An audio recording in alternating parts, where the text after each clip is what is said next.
കാട്ടിലൊരിടത്ത് കുറേ പക്ഷികൾ ഒരുമിച്ച് താമസിച്ചിരുന്നു. അവിടെയായിരുന്നു മയിലിൻ്റെയും താമസം. മയിലുള്ള സമയത്ത് ആകെ ഉത്സവമാണ്. വരൂ, നമുക്ക് നൃത്തം ചെയ്യാം. മയിൽ നൃത്തം ചെയ്യുമ്പോൾ മറ്റുള്ള പക്ഷികളും ഒരുമിച്ച് നൃത്തം ചെയ്യും.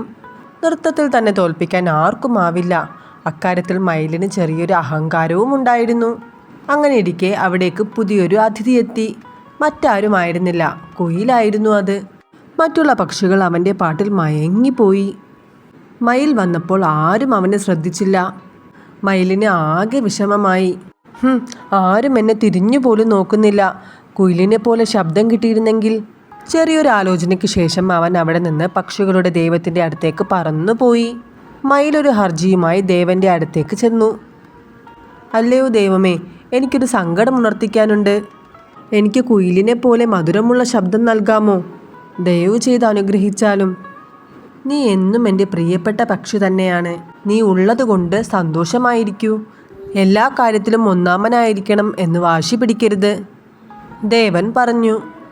മയിലിന് തൻ്റെ തെറ്റു മനസ്സിലായി.